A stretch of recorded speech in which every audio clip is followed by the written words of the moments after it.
नमस्ते दोस्तों, कैसे हो आप सभी। उम्मीद करता हूँ कि आप सब अच्छे होंगे। तो जियोग्राफी की एक क्लास में आपका स्वागत है। पृथ्वी की आंतरिक रचना आप पढ़ रहे थे। अभी अपन बात करें तो इंडिया जियोग्राफी जो मेरा एक पोर्शन चल रहा है, जिसमें अपन ने भारत की अवस्थिति एवं विस्तार के जो पढ़ने के मैंने 3 स्टेप बताए। पहले तो अपन पार्ट वाइज 3 4 या 5 क्लास लगेगी।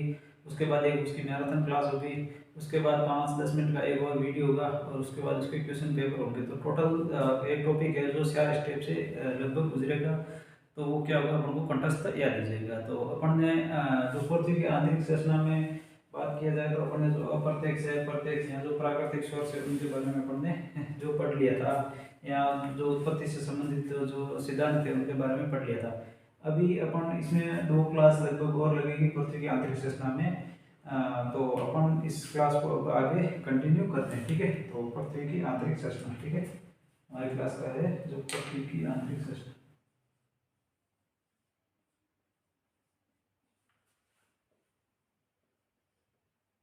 पृथ्वी की आंतरिक संरचना के बारे में पढ़ेंगे। ठीक है, पृथ्वी की आंतरिक संरचना अपन ने क्रस्ट के बारे में पढ़ लिया था। क्रस्ट को भी अपन ने 2 भागों में बांट दिया था। एक तो था ऊपरी क्रस्ट, एक था जो निचली क्रस्ट था। तो उसमें जो ऊपरी क्रस्ट थी अपन ने देखा था कि उसका जो औसत घनत्व था जो लगभग 35 किलोमीटर के था।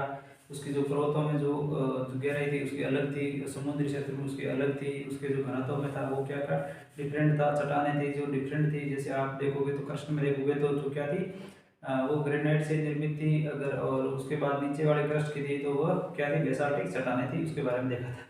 उसके बाद अपन ने एक देखेंगे जो कॉर्नर असमंजसता क्या होती है। असमंजसता क्या होती है, जहाँ घनत्व में या जो परिवर्तन आ जाता है, तो वो वैज्ञानिकों ने अपने नाम पर दे दी थी नाम। तो उसका नाम सबसे पहले अपन देखेंगे कॉर्नर असमंजसता। ठीक है, कॉर्नर असमंजसता, ठीक है, इसके बारे में अपन देखेंगे। ठीक है, तो कॉर्नर असमंजसता क्या है इसके बारे में अपन देखेंगे। तो ये है जो ऊपरी क्रस्ट और निचली क्रस्ट के बीच में पड़ जाती है। ऊपरी क्रस्ट और निचली क्रस्ट के बीच में पाई जाती है। निचली क्रस्ट के बीच में पाई जाती है, में पाई जाती है। ठीक है, इसको आप याद रखोगे। जो कॉर्नर है, जैसे अपन ने अगर इसको एक बार मैं अर्थ का है जो आंतरिक भाग का जो डायग्राम है आपको बना के दिखा दूँ। ये पृथ्वी है। ठीक है, अपन ने ये क्रस्ट के बारे में पढ़ रहे थे। ठीक है, तो अगर क्रस्ट के बारे में मान लो ये डैश डैश डैश लाइन है। ठीक है, तो इसको अपन जो असमानता होगी इसको अपन क्या करेंगे, जो कॉर्नर है इसको असमानता करेंगे। असमानता करेंगे, जो कॉर्नर असमानता है जो ऊपरी क्रस्ट, इसको अपन नाम दे देंगे ऊपरी क्रस्ट,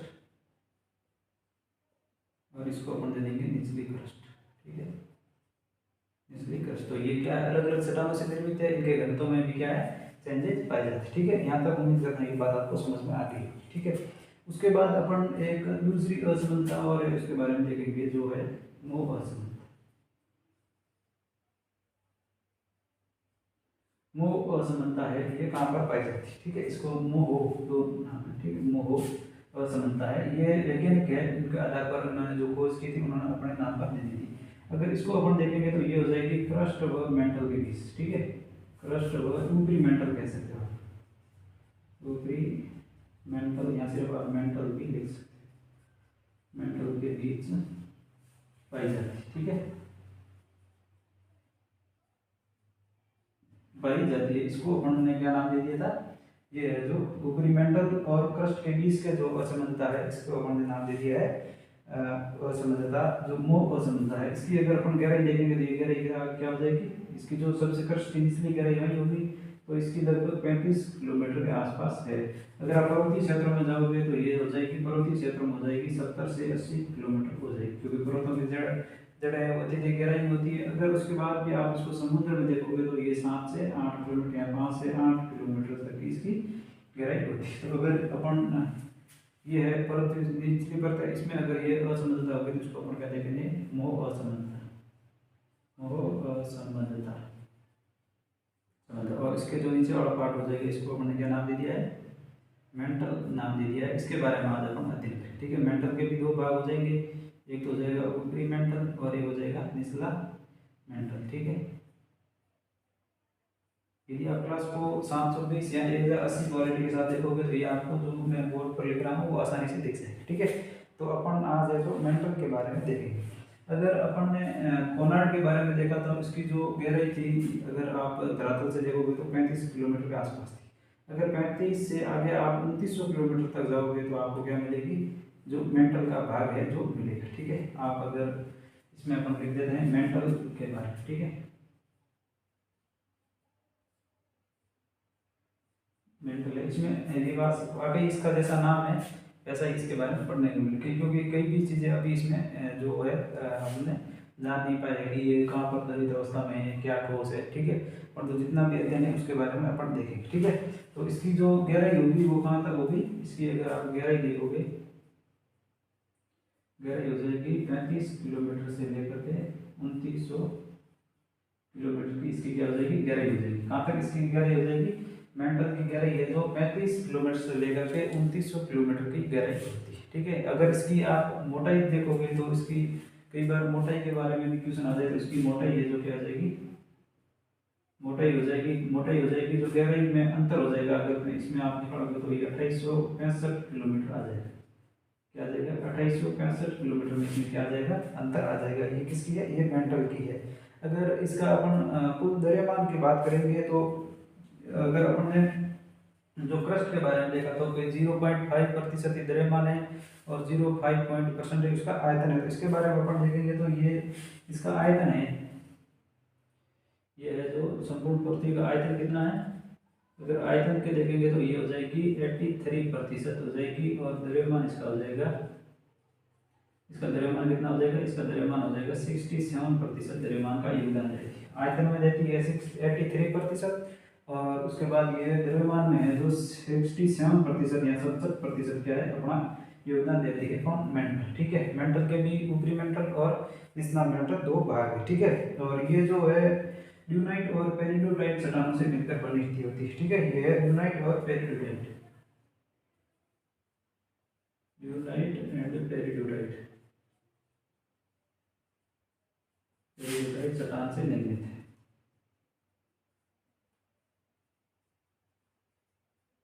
चट्टानों से निर्मित है। कौन, ये है जो मेंटल है। ड्यूनाइट और पेरिडोटाइट चट्टानों से अगर निर्मित है, कौन सी है, मेंटल है। अगर इसके अपन दो भाग देखेंगे तो इसमें एक तो हो जाएगा 900 किलोमीटर तक।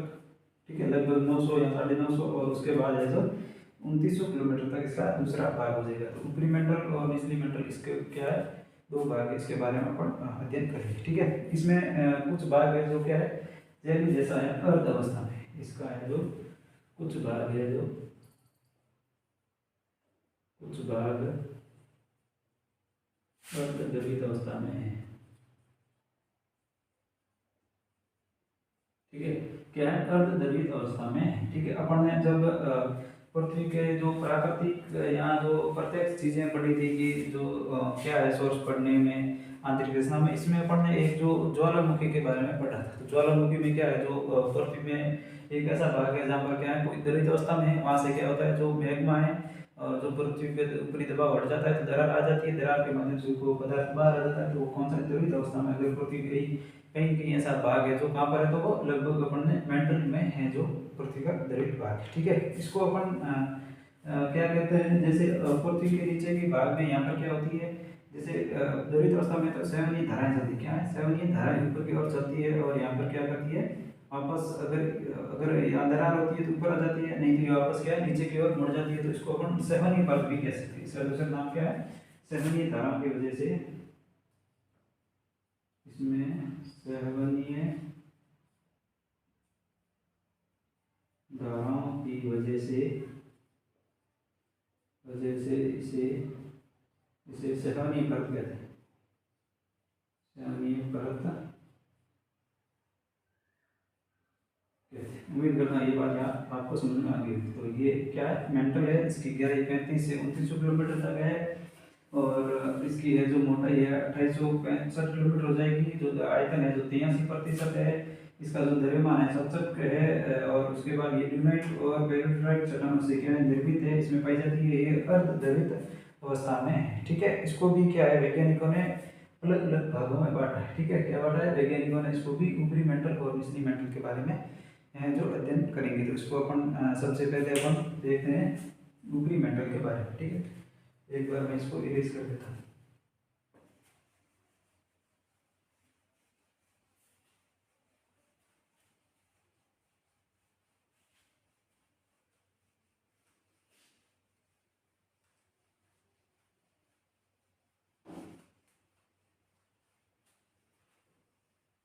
तो अपन ने मेंटल के बारे में गहराई देख ली थी।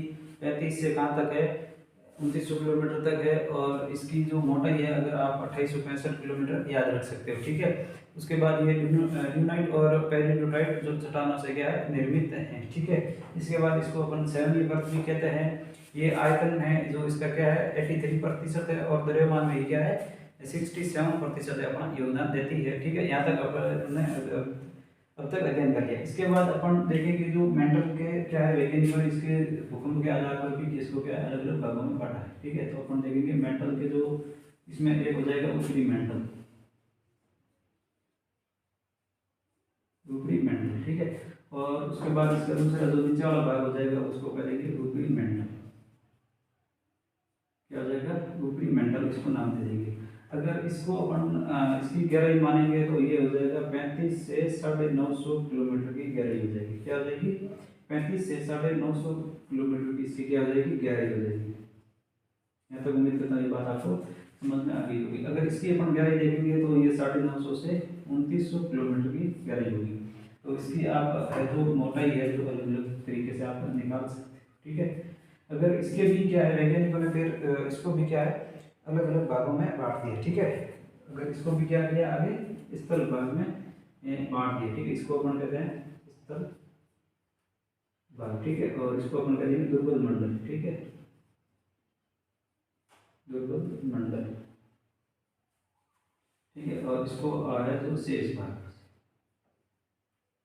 इसको भी क्या है, 3 भागों में इसको बांटा गया। ठीक है, स्थल मंडल और उसके बाद है दुर्बल मंडल, और जो शेष भाग बचेगा उसके बारे में इसको आगे। ठीक है, ऊपरी जो मेंटल का शेष भाग है, शेष भाग कौन सा? ऊपरी मेंटल का, ऊपरी मेंटल का शेष भाग। जैसे अपन ने ये अपन एक बार इसको सिर्फ डायग्राम माध्यम से देखें तो ये क्या है, ये सिर्फ एक बार मेंटल का भाग है। तो ये हो जाएगा जो कौन सा हो जाएगा, स्थल भाग हो जाएगा। ठीक है, इसको अपन देख लेंगे स्थल भाग। ये कौन सा हो जाएगा, इसको आप देखोगे क्या हो जाएगा, इसको अपन इस रूप में। ठीक है, ये कौन सा हो जाएगा, दुर्बल मंडल। और ये हो जाएगा शेष मंडल का ऊपरी भाग। तो ये मेंटल, ऊपरी मंडल के 3 भाग। ठीक है, ये कौन सा है, ऊपरी मंडल के 3 भागों में इसको बांटा गया है। ठीक है, अब अपन है जो स्थल भाग है इसमें क्या दे रखा है, यहाँ स्थल मंडल है उसके बारे में, यहाँ स्टेनोस्फेयर है, दुर्बल मंडल लिथोस्फेयर है, उसके बारे में अपन पढ़ेंगे। ठीक है, तो इसको अपन क्या कहते हैं, लिथोस्फेयर कहते हैं। इसको अपन क्या कहते हैं, लिथोस्फेयर कहते हैं। ठीक है, इसको अपन एस्थेनोस्फेयर कहते हैं। ठीक है, इसको अपन क्या कहते हैं, एस्थेनोस्फेयर कहते हैं। ठीक है, इसको दुर्बल मंडल को क्या कहते हैं, एस्थेनोस्फेयर कहते हैं। अगर इसकी अपन ये है जो सबसे ऊपरी भाग, ये क्या है, ये मेंटल का ऊपरी भाग है। और इसकी जो गहराई होगी वो कहाँ तक होगी, इसकी जो गहराई है जो 100 किलोमीटर की होगी। 100 किलोमीटर, ये क्या, धरातल से 100 किलोमीटर के जो भाग है वो क्या हो जाएगा, स्थल मंडल। यहाँ इसको अपन कहते हैं स्थल मंडल कहते हैं। यहाँ इसको अपन दूसरा नाम क्या है, एस्थेनोस्फेयर है, सॉरी लिथोस्फेयर, एस्थेनोस्फेयर, इसको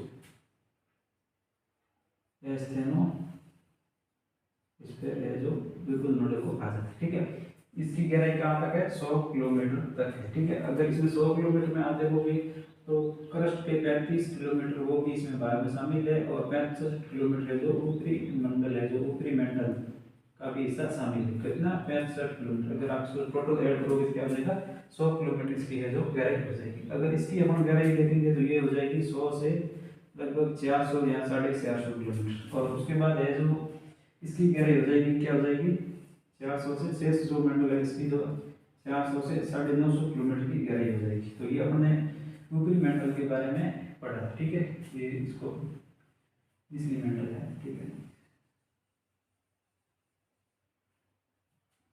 ये जो निचला मेंटल। ठीक है, मैंने ऊपरी मेंटल लिख दिया था, निचला मेंटल इसको अपन नाम दिया। ठीक है, तो ये क्या हो जाएगा, इसके अपन ने 3 भाग देख लिए। ठीक है, एक तो गहराई है जो 100 किलोमीटर के आसपास है। और इसकी जो 35 किलोमीटर क्रस्ट का है, अगर अपन देखेंगे तो ये जो स्थल भाग है, जो स्थल मंडल है जो क्रस्ट का भी भाग इसमें 35 किलोमीटर शामिल है। ठीक है, यहाँ तक अपन ने ये बात समझ में आ गई होगी। ठीक है, इसके भी जो घनत्व है, इसका घनत्व है जो 3.5 है जो ग्राम प्रति सेंटीमीटर क्यूब है। क्या है? डेंसिटी। इसको अपन, इसका घनत्व कितना है? 3.5 किलोमीटर है जो इसका घनत्व है। ठीक है, उसके बाद इसकी अगर आप देखोगे तो है इसमें क्या है, जो अधिकांश है जो भाग है जो सिलिका से निर्मित है। ये कौन सा भाग है? ये सिलिका से निर्मित भाग है। सिलिका से निर्मित भाग है। ठीक है, उम्मीद करता है ये बात यहाँ तक आपको समझ में आ गई होगी। ठीक है, ये कौन सा है? सिलिका से निर्मित भाग है। ठीक है, इसको भी फिर वैज्ञानिकों ने अलग अलग है जो मुख्य प्लेट है या गौण प्लेटों के बाद है बांटा गया है। जो अपन जो प्लेटों के बारे में पढ़ेंगे तो ज्वालामुखी उसके बारे में अलग से अध्ययन करेंगे। ठीक है, इसकी जो अगर मोटाई देखोगे क्या हो जाएगी? 250 से 300 किलोमीटर की इसकी जो मोटाई आ जाएगी। ठीक है, उम्मीद करता हूँ ये बात आपको समझ में आ गई होगी। अगर इसका घनत्व है तो घनत्व कितना हो जाएगा? 7.9 ग्राम है जो सेंटीमीटर क्यूब आ जाएगा। और ये क्या है? अर्धद्रवित अवस्था में, अर्धद्रवित अवस्था में है। ठीक है, कैसी अवस्था में है? अर्धद्रवित अवस्था में है। कौन? एस्थेनोस्फीयर। ठीक है, तो अपन ने जो एस्थेनोस्फीयर है इसकी जो 100 से 400 किलोमीटर है, जिसका घनत्व है जो अपन डेंसिटी है इसको अपन ने 7.9 ग्राम सेंटीमीटर प्रति जो क्यूब है और अर्धद्रवित अवस्था में ये है जो। ठीक है, अगर ये देखो अपन ये कौन सा अर्धद्रवित में क्या पता चला? तो इसमें जो अपन ने एक सिद्धांत पढ़ा था जो उसमें भूकंप के बारे में जो तरंगें उत्पन्न होती है, तो इसमें क्या होता है कि और जो एस तरंग इसकी गति क्या हो जाती है? पी एंड एस तरंगों की गति हो जाएगी, वो क्या हो जाएगी? धीरे हो जाएगी। पी तरंगों की, एस तरंगों की जो गति है केवल सॉलिड में ही गति कर सकता है, और जो पी है जो ठोस में, तो यहाँ पर इसकी गति में क्या आ जाएगा? परिवर्तन आ जाएगा। तो इसके अनुसार अपन अनुमान लगा सकते हैं कि पृथ्वी के अंदर कोई ऐसा एक 400 किलोमीटर की गहराई का कोई हिस्सा है जो क्या है? द्रवित अवस्था में। ठीक है, क्या है? द्रवित अवस्था में है। ठीक है, ये इसको अपन अगर द्रवित अवस्था में है तो यहाँ पर जैसे क्या उत्पन्न होता है? यहाँ क्या होगा? अगर मेघमा भंडार होगा तो इसको अपन मेघमा मंडल भी कह सकते हैं। क्या कह सकते हैं? मेघमा मंडल भी इसको कह सकते हैं। मेघमा मंडल भी कहते हैं किसको? अपन इसको जो दुर्बल मंडल है इसको अपन मेघमा मंडल भी कह सकते हैं। आप याद रख सकते हो कि कौन से मंडल को मेघमा मंडल भी कहा जाता है। यहाँ सैंबर होता है जो ऊपरी मंडल का जो दुर्बल भाग होगा इसमें क्या होगा? मेघमा का भंडारण होगा। ठीक है, और इसकी जो गहराई है जो इसको अपन जो दूसरी जो ये है इसकी गहराई कितनी है? 400 से है 950 किलोमीटर तक की गहराई। ठीक है, इसको अपन आयन मंडल कहते हैं। ठीक है, आयन मंडल भी इसको कहा जाता है। ठीक है, इसको अपन आयन मंडल भी या आयनी आग्नेय मंडल, ठीक है, आग्नेय मंडल भी कहते हैं क्योंकि इसमें जो आग्नेय सटाना की है जो परत पाई जाती है, यहाँ प्रधानता रखती है। ठीक है, उसके बाद इसको है जो गोलिचिन प्लेट कहते हैं। ठीक है, गोलिचिन है जो इस मंडल को कहा जाता है। क्यों कहा जाता है? क्योंकि अगर आप दुर्बल मंडल और जो शेष ऊपरी मंडल के बीच की है जो अलग होगा वो किसमें होगा? जो गोलिचिन है जो परत के द्वारा क्या होगा? इसको विभाजित होगा। ठीक है, जैसे आप इसको मैं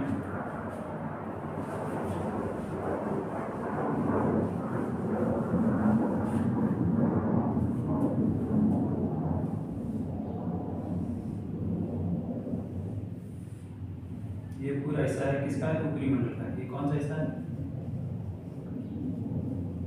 ऊपरी जो मंडल है इसमें अपन ने अगर इसको अपन दो भागों में बांटे तो इसमें ये कौन सा हो जाएगा? एक तो हो जाएगा स्थल मंडल। कौन सा हो जाएगा? स्थल मंडल। और उसके बाद जो नीचे का हिस्सा हो जाएगा ये कौन सा हो जाएगा? दुर्बल मंडल। दुर्बल मंडल या इसको फर्क भी कह सकते हैं। और ये है शेष ऊपरी मंडल।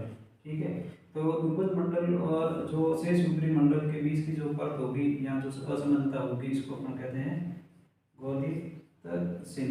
गोलितसिन है जो परत कहा जाता है। ठीक है, क्या कहा जाता है? असमानता या गोलितसिन परत या कहा जाता है। ठीक है, और इसके जो दुर्बल मंडल और स्थल मंडल के बीच की जो असमानता होगी इसको अपन कहते हैं सैगिने। ठीक है, सैगिने असमानता क्या कहा जाता है? सैगिने असमानता कहा जाता है। किसके बीच की? जो दुर्बल मंडल सॉरी स्थल मंडल या इसको अपन लिथोस्फीयर कहते हैं। क्या कहते हैं?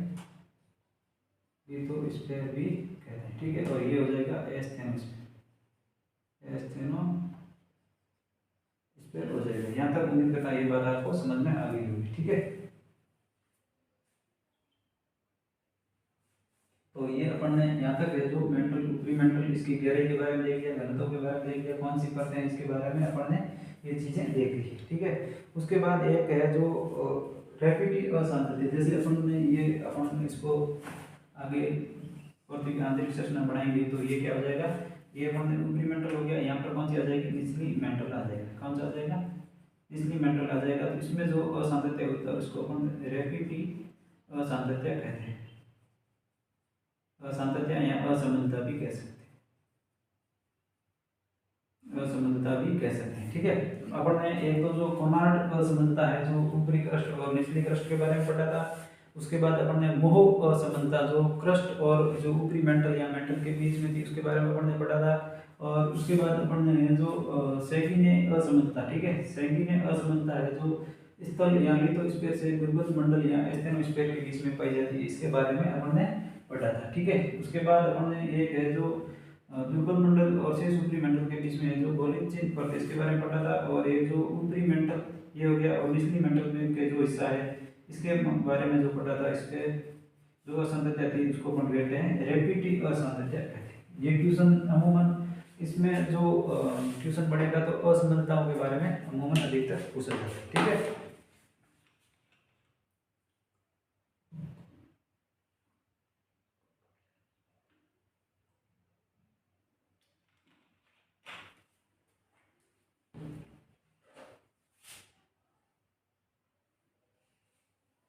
ठीक है, तो इसको अपन आगे कंटिन्यू करते हैं, ठीक है।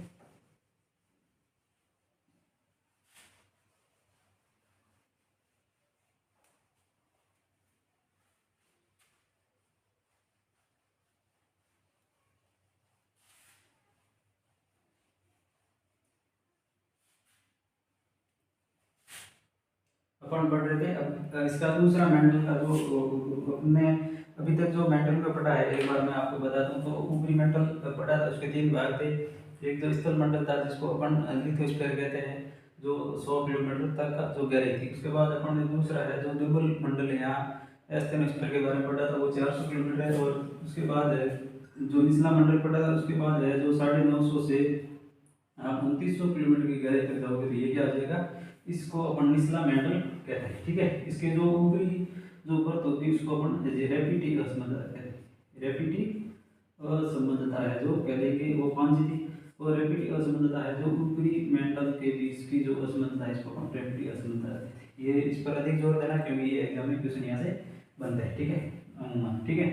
उसके बाद अगर इसमें देखेंगे तो ये कैसी अवस्था में है, ये ठोस अवस्था, ठीक है, ये कैसी अवस्था में है, ठोस अवस्था में है। यहाँ पर पुनः पुनः क्या हो जाएगा, पी और एस तरंगों की गति में क्या हो जाएगी, बढ़ोतरी हो जाएगी। पी और एस तरंगों की गति में क्या हो जाएगी, बढ़ोतरी हो जाएगी। और ये कैसी अवस्था में, ठोस अवस्था में पी और एस तरंगों की गति में क्या हो जाएगी, इसमें वृद्धि हो जाएगी। ये चीज इसमें याद रखें। जैसे इसकी जो गहराई है 950 से 2900 किलोमीटर की है जो गहराई है, ठीक है। अगर आप इसमें पी तरंगों की गति है जो लगभग 13.7 के आसपास या 14 तक चली जाती है, ठीक है, 14 किलोमीटर पर सेकंड है जो हो जाती है, ठीक है, प्रति सेकंड हो जाती है। और एस तरंगों की गति है जो 7 से 8 है जो मीटर प्रति सेकंड हो जाती है, ठीक है, किलोमीटर, सॉरी इसमें जो है तो किलोमीटर प्रति सेकंड हो जाती है, ठीक है, प्रति सेकंड किलोमीटर प्रति सेकंड इसकी गति है जो हो जाती है, ठीक है। तो ये जो ये कैसी अवस्था में, आपको निचला मेंटल के बारे में पूछ लिया जाए तो कैसी अवस्था में है, तो निचला मेंटल है जो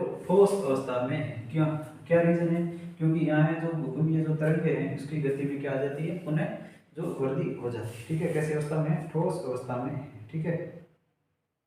इसकी जो अगर आप मोटाई देखोगे तो ये क्या है, जो लगभग इसकी 5 से 7 किलोमीटर है जो मोटाई है जो 2900 से 2900 किलोमीटर तक इसकी गहराई, ठीक है।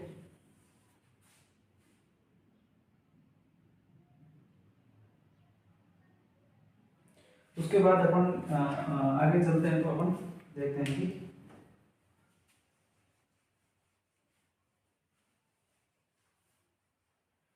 जैसे एक बार मैं इसको डायग्राम बना देता हूँ। ये अपन ने इसको क्रस्ट के बारे में अपन ने जो रिवीजन कर लिया है। उसके बाद अपन ने जो मेंटल के बारे में भी अपन ने पढ़ लिया। उसके बाद अपन पढ़ेंगे कोर। तो यहाँ पर जो निचला मेंटल और जो कोर के बीच में जो असमानता होगी इसको अपन कह देंगे गुटेनबर्ग असमानता। गुटेनबर्ग असमानता असमानता पाई जाती है। तो असमानता आप कॉनराड से लेकर के वो असमानता या फिर जो सैगिन है या फिर जो रैपिड असमानता है या फिर अब जो लास्ट गुटेनबर्ग है असमानता, इसके बारे में आपको बिल्कुल ध्यान रखना है कि ये समता किन बीच में पाई जाती है। जो उसके बाद है जो गुटेन असमानता है, इसकी जो अगर आपको गहराई पूछ ली जाती है, गहराई कहाँ तक है, ये 2900 किलोमीटर की गहराई पर स्थित है। ठीक है, उसके बाद है जो सबसे निचला हिस्सा आ जाएगा उसको अपन कहेंगे कोर। ये जो पृथ्वी पर जो कोर है इसके बारे में अपन अध्ययन करेंगे। इसके भी दो भाग है, एक तो ऊपरी कोर हो जाएगा और एक है जो निचला कोर हो जाएगा। ठीक है, इसके बारे में अपन अध्ययन करते हैं। तो इसको अपन देखेंगे कोर। कोर के बारे में पहले भी अपन ने जाना था। इसमें जो निकल यहाँ जो फेरस तत्व है इसकी वजह से इसका क्या है, घनत्व है जो सर्वाधिक पाया जाता है। ठीक है, अगर इसकी अपन गहराई देखेंगे तो ये गहराई लगभग 2900 किलोमीटर से लेकर के ये 6371 किलोमीटर की इसकी गहराई होती है। इसकी गहराई कितनी होती है, 2900 किलोमीटर से लेकर के जो 6371 किलोमीटर की गहराई होती है। इसकी आप मोटाई निकालोगे तो ये हो जाएगी, मोटाई लगभग 3400 किलोमीटर के आसपास आ जाती है। तो इसकी जो मोटाई है जो 3468 किलोमीटर या 69 किलोमीटर जो भी हो, तो ये सर्वाधिक मोटी परत है। इसको अपन क्या कह सकते हैं, सर्वाधिक मोटी परत है। ठीक है, सर्वाधिक मोटी परत है, याद रखो। ठीक है, आप इसमें से जो अंतर निकालोगे तो ये सबसे मोटी परत है। अगर आपको परत के जो ऑर्डर के बारे में पूछते सबसे मोटी परत है तो वो कौन सी है, कोर है। कोर के बाद मेंटल है, मेंटल के बाद कौन सी हो जाएगी, क्रस्ट हो जाएगी। ठीक है, ये चीज है। इसमें है जो अपन है जो निकल या लोहे के तत्व पाए जाते हैं, इसको अपन फेरस लिख सकते हैं। फेरस प्लस निकल की है जो प्रधानता होती है, इन तत्वों की क्या होती है, इसमें प्रधानता होती है। इसकी वजह से इसमें क्या होता है, घनत्व भी क्या होता है, जो ज़्यादा होता है। लगभग है जो 11 से 13 है जो ग्राम प्रति सेंटीमीटर क्यूब होता है। ठीक है, और ये क्या है, जो सर्वाधिक है ठोस अवस्था में है जो पाया जाता है। ठीक है, ये जो पृथ्वी के लगभग कुल आयतन का अगर देखोगे तो ये है 16% है।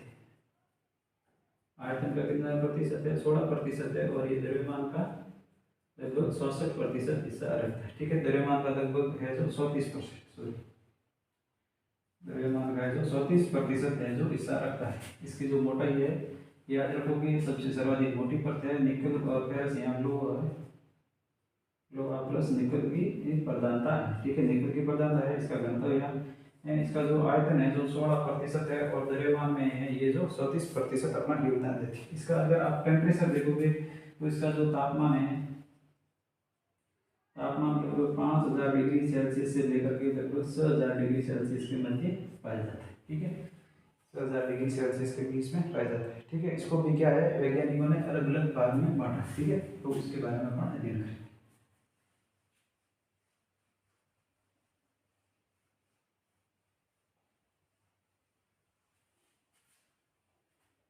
ठीक है, तो एक बार अपन इसमें यहाँ लिख देंगे कोर के बारे में। ठीक है, ठीक है, कोर और जो निचला मेंटल इसमें जो असमंजसता थी वो कौन सी थी, गुटेनबर्ग असमंजसता थी। ठीक है, तो इसकी जो ऊपरी कोर हो जाएगी, एक तो हो जाएगी ऊपरी कोर और दूसरी हो जाएगी निचली कोर, निचली कोर। ठीक है, इसकी जो गहराई है लगभग 2900 से 5500 किलोमीटर, कहाँ तक है, 2900 किलोमीटर से लेकर के 5500 किलोमीटर तक इसकी क्या है, जो गहराई पाई जाती है। और उसके बाद है जो 5500 से लेकर के, ठीक है, 5500 से लेकर 6371 किलोमीटर की इसकी जो है गहराई पाई जाती है। यहाँ तक ये चीज़ यहाँ पर याद रखो। ठीक है, ये है जो गुटेनबर्ग असमानता का निचले वाला सेक्टर ये है। ठीक है, इसमें है जो इसका घनत्व है जो क्या हो जाता है, इसका 9 के आसपास इसका घनत्व है। ठीक है, इसका आप घनत्व देखोगे तो क्या हो जाएगा, 11 के आसपास हो जाएगा। इन चीज़ों को यदि आप शॉर्ट नोट्स बना के याद करोगे तो वो बहुत ही इजी हो जाएगा। ठीक है, इसमें जो पी तरंगों की गति है जो क्या हो जाएगी, कम हो जाएगी। पी तरंगों की गति कम हो जाएगी और एस तरंग हो जाएगी, इसमें क्या हो जाएगी, विलुप्त हो जाएगी, क्योंकि ये क्या हो जाएगा, फिर क्या है, द्रवित अवस्था में है। ठीक है, तो ये कैसा है, अगर यहाँ गति कम हो रही है इसका मतलब क्या है, तरल भाग रहा होगा, क्योंकि ये जो तीनों माध्यम में गति करती है, ठोस, द्रव, गैस, और ये क्या है, केवल ठोस में करती है, मतलब विलुप्त हो रही है। ये क्या ऐसी अवस्था में, तरल अवस्था, कैसी अवस्था में, तरल अवस्था में पदार्थ रहा होगा। इसकी वजह से क्या है, इसकी जो है गहराई है वो भी कम होती है, और इसका घनत्व भी क्या हो जाता है, कम हो जाता है। डेंसिटी कम होना मतलब वो भी क्या है, और भी तरल अवस्था, यदि अगर वो ठोस अवस्था में होता तो उसका घनत्व भी क्या होता, अधिक होता है। ठीक है, और डूजो, विल्सन और मॉर्गन ने बताया यहाँ कोई तप्त स्तर है। ठीक है, तो यहाँ पर लिख सकते हो डूजो, विल्सन और मॉर्गन के अनुसार, मॉर्गन के अनुसार अनुसार इस परत में क्या है, तप्त और विस्फोट है, तप्त स्थल पाया जाता है। यहाँ इसको अपन और विस्फोट भी कह सकते हैं, और विस्फोट पाया जाता है। तो आपको याद रखना है कि जो ऊपरी कोर है ये 2900 से 5500 किलोमीटर की गहराई तक है। इसमें है जो घनत्व है जो 9.5 ग्राम प्रति सेंटीमीटर क्यूब है।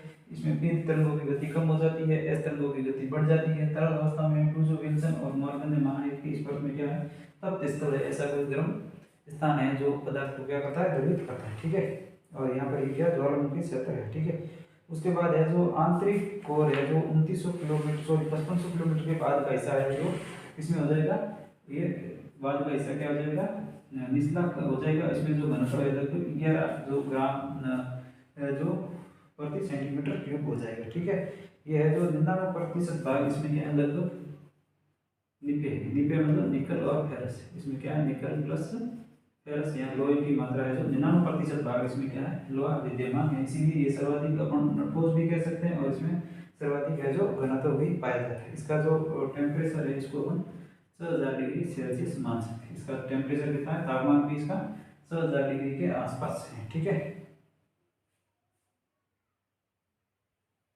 इस मंडल को अपन बैरोमंडल भी कहते हैं, इस परत को अपन क्या कहते हैं, बैरोमंडल परत भी कहते हैं।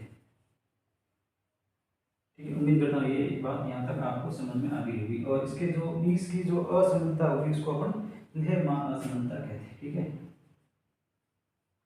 लहरमान असमानता कहते हैं। इसके बीच की जो ऊपरी क्रस्ट है, ऊपरी कोर और जो निचली कोर है, इसके बीच की जो असमानता होगी इसको अपन क्या कह देंगे, लहरमान असमानता कह देंगे। उम्मीद करता हूँ ये आपको क्लास समझ में आ गई होगी। ठीक है, तो ये अपन ने आज है जो पृथ्वी के जो क्रस्ट के बारे में और मेंटल के बारे में जो अध्ययन, सॉरी क्रस्ट के बारे में हमने पिछली क्लास में पढ़ लिया था। आज है जो अपन ने मेंटल के बारे में और इसके कोर के बारे में, इन चीज़ों के बारे में अध्ययन कर दिया है। इसके बाद इसकी एक क्लास है जो स्वेस के जो आगे वैज्ञानिकों ने अभिनव मत है या स्वेस के जो मत है उनके अनुसार है जो पृथ्वी की आंतरिक संरचना कैसी है उसको अपन नेक्स्ट क्लास में है जो अध्ययन करेंगे। तो उम्मीद करता हूँ ये यहाँ तक आपको चीज़ें पसंद आ गई होगी। तो चलिए आज की क्लास में इतना ही, थैंक यू।